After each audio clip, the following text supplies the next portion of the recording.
Karen stole a vet's firewood, got burned by her own HOA in front of the whole block. What would you do if your neighbor stole from a war veteran to fuel her own comfort?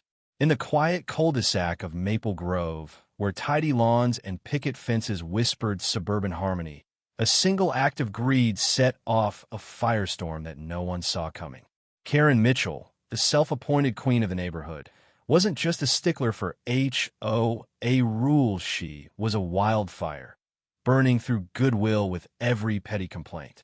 But when she crossed a line that shook the block to its core, the flames of her own making came roaring back.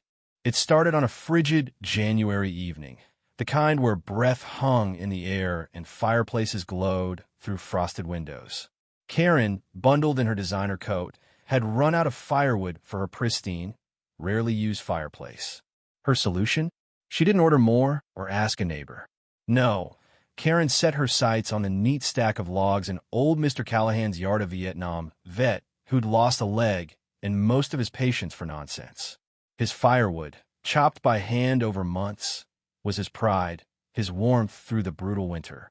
Karen, however, saw it as hers for the taking. Under the cover of dusk, she backed her truck onto his driveway, tossing logs into the bed with a smirk, muttering about how no one would notice a few missing. But someone did notice. 12-year-old Timmy, Mr. Callahan's neighbor, was out walking his dog, Rusty. From across the street, Timmy's wide eyes caught Karen's brazen theft. His phone, shaky in his gloved hands, recorded her loading the wood, her truck's license plate glaring under the streetlight. Timmy, shy but fiercely loyal to Mr. Callahan, who'd taught him how to whittle, didn't hesitate. He sent the video to his mom, Lisa, who posted it to the neighborhood's group chat with a single line, "Is this who we live with?" By morning, Maple Grove was ablaze with outrage. The group chat exploded. Neighbors who'd long tolerated Karen's nitpicking about unmowed lawns or unsightly mailboxes now had proof of her audacity. Lisa, a single mom and nurse who'd moved to the neighborhood for peace, organized a meeting at the community center. Mr. Callahan, limping in with his cane, was the last to arrive. His weathered face, usually stoic, cracked with hurt as he spoke. That wasn't just logs. It was my work, my heat, my dignity. The room fell silent, the weight of his words sinking in. Karen, absent from the meeting, was already plotting her defense, oblivious to the storm brewing. The twist came from an unexpected corner. Mrs. Evelyn Harper, the 80-year-old widow who lived next to Karen.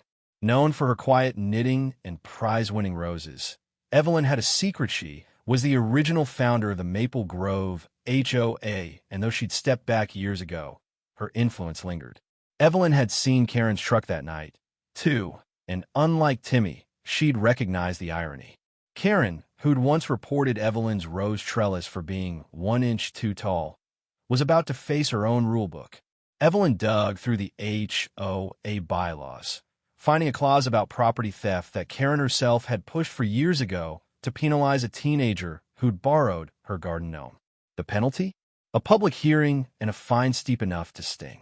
The confrontation unfolded on a Saturday morning, in the middle of the cul-de-sac, where the HOA board had called an emergency meeting. Karen arrived, chin high, ready to dismiss the accusations as childish gossip.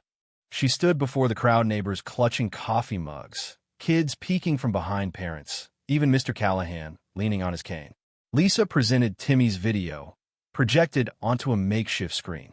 Gasps rippled through the crowd as Karen's face, smug and unapologetic, filled the frame. She tried to spin a tale claiming she'd borrowed the wood with plans to replace it, but the crowd wasn't buying it. Then Evelyn stepped forward, her voice soft but cutting like a blade. "Karen, you wrote the rules. Now you'll answer to them." The HOA board, led by Evelyn's quiet authority, read the clause aloud. Theft from a neighbor's property carried a $2,000 fine and mandatory community service. Karen's face paled as the numbers sank in. She stammered, "This is outrageous. I'm the one keeping this neighborhood civilized." But the crowd's murmurs turned to jeers. Someone shouted, "Civilized? You stole from a vet." Another voice, Timmy's, piped up, "You told me my bike was an eyesore, but you're the real mess." Laughter erupted, sharp and unforgiving.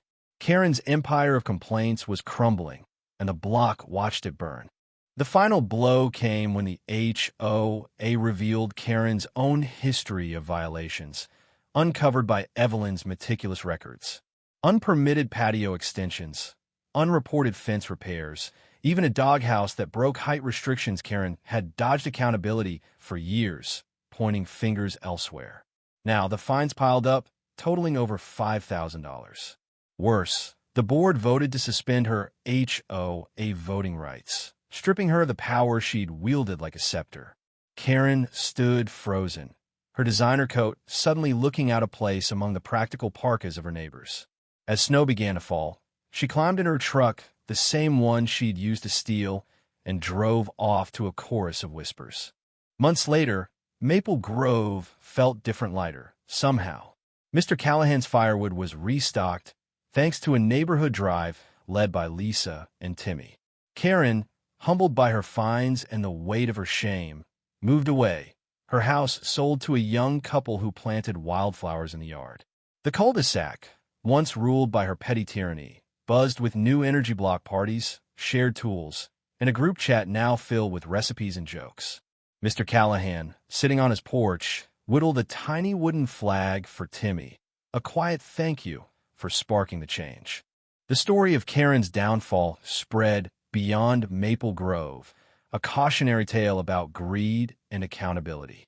It reminded everyone that community isn't built on rules alone, but on respect, courage, and a willingness to stand up for what's right. So, what do you think? Did Karen deserve a reckoning, or was the neighborhood too harsh? Share your thoughts, because every block has its own story waiting to be told.